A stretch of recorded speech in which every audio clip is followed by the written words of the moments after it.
Maayong adlaw mga taga-bukid. So sana pod ka adlaw nga atong lahotayon guys. So for today's video, nagsanggi day ko og mais. So nagsanggi na pod mi sa among mais guys. So ang atong mais karon is yellow corn. So inana mi magsanggi guys. So medyo jud siya bagnot. So kung mananggi ka og mais, dili lang dapat nga kabalo ka mo panit og mais. So dapat kabalo ka mga ratig sagbot guys. Kabalo ka mga ratig mais. Yeah. So pag mahumanan ako siyang panit guys, ako ana siyang ginatamakan. Pag makuha na nako ang bunga sa mais, ako anang ginatamakan ang iyahang lawas. Para dili ko maglisod guys. So dili ko malipat. So mabalaan ako dayon kung asa tong mga napanitan na nako nga mais o gatong mga mais nga wala pa nako mapanite. So bagnot jud kayo guys. So okay ra gyud unta ang mga sagbot, pero kaning baknit kuyaw kaing baknit guys, manggunit gyud. So mo na akong pangkaratihon na, mo na ang pangsipa-sipaon ako guys. Akong pangpiang-piangan. Og mao na ni ang resulta sa atong gipanitan nga mais guys. So makita ninyo kung asa ang akong agi. So mailhan ninyo kay nang higda na ang mga lawas sa mais. So mao po na siya ang atong napanitan. So ato siyang ginatapok. So mao din na siya akong tinapok guys. So pag human nato og panit sa mais, so kailangan na nato siya isulod og sako kay para mahakot na nato siya para dito na pud ta padulong sa sealer.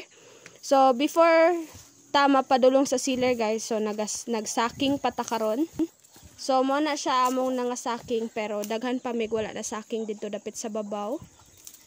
So mo na siya ang mga sako guys. So hakuton pa na nato dito sa ubos. So nisubida ko karon para magsaking na pud og mais. So mo din na siya ang atong kauban nga magsaking og mais.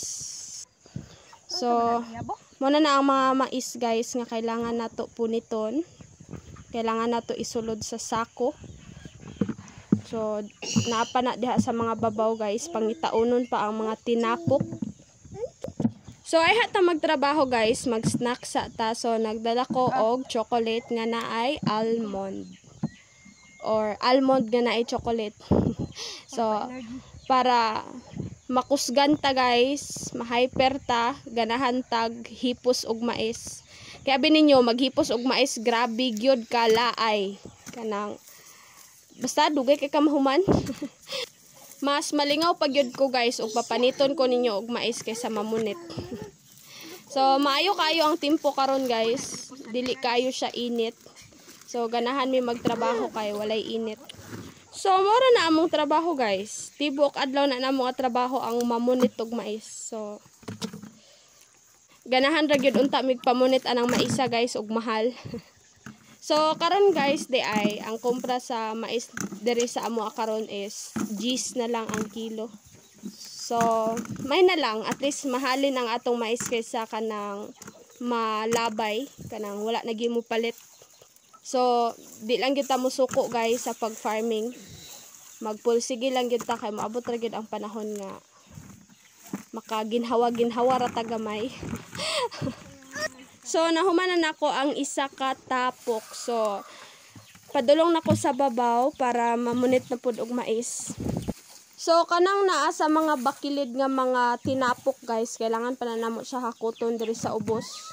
Kung asa ang plaster nga pwede mahakot sa kabaw. Kay ang kabaw is dili pa kay siya hawd, so dili pa siya pwede moagi diha sa may bakilid.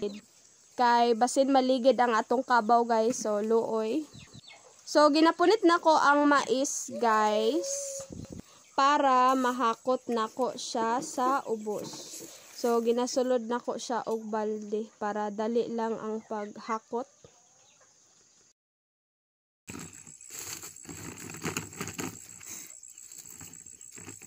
Nana may 100 guys. 100 pesos. Bullshit. Dugay kay kanahuman ba, duha lang kasako niya ang abig unsa nakadako ba 100 pesos na ito. So sa to guys, tag 50 ang sako. So kay duha ra man atong agi sa sulod sa isa ka adlaw, 100.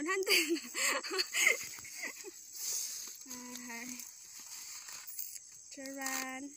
Mana isa dito? Mana?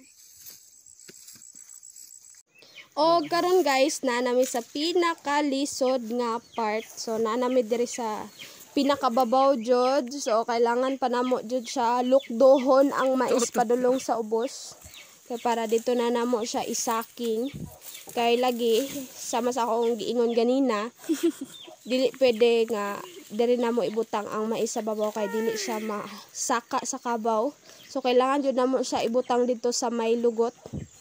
So para mas dali guys, ako ana siyang ginaitsa. Ginaitsa na nako diretso ang mga mais. So di man na sila maunsay noon. Ang imong sako mga buslot gyud. Pero ang mais okay ra man. So kay para dali pud ta maabot sa ubos guys, apil na lang pud tagligid sa atong apil na pud tagligid-ligid guys.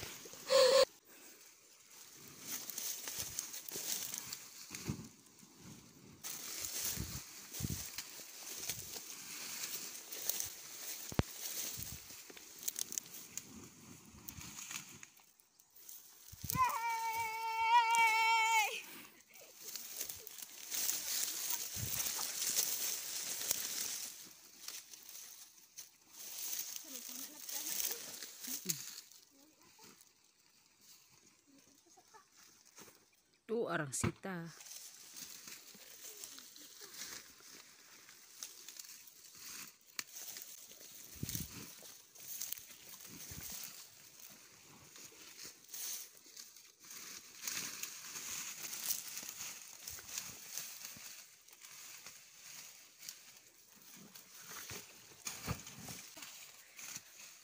Lipong ng mais dia.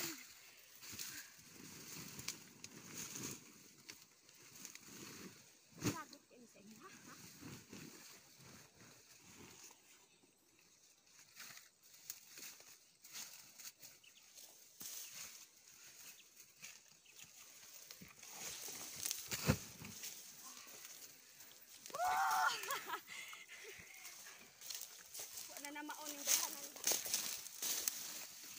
Bugat tingag man siguro ni.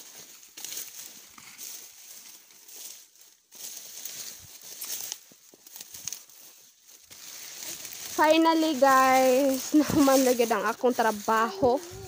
So mo na ni siya tanan ang atong mais. So pag humanog sealer guys, mo na ni siya guys na ana sa dryer ang atong mais. So ato ana siyang ginabulad. So pag yun may kaloy isa presyo guys, so pag yun may kaloy isa panahon. So dugay kayo na uga ang among mais, 5 ka adlaw ay hanauga tungod sa panahon nga gaulan. So karon straight na gid ang init, so kaluyan ra siguro basin makaugara me or uga na gyud me.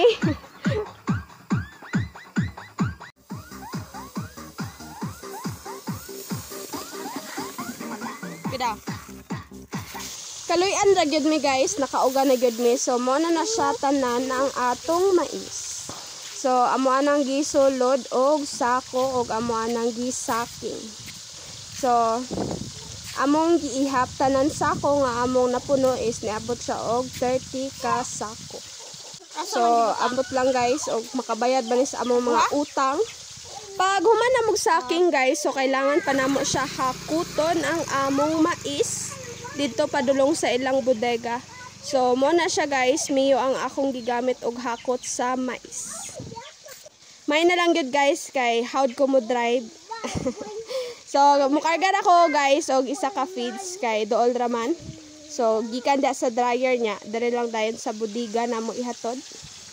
So dili ra kaayo layo ang akong hatdan sa mais. Papapdol. Papapdol. Og diri ra kutob ang tanan. I hope you like the video. So salamat kayo sa inyong support sa kuha guys. So dako kay natabang para sa kuha. So I hope dili mo magsawa sa pagsuporta sa ako ang page, sa ako ang mga video sa pagtan-aw. So salamat kayo sa inyong tanan.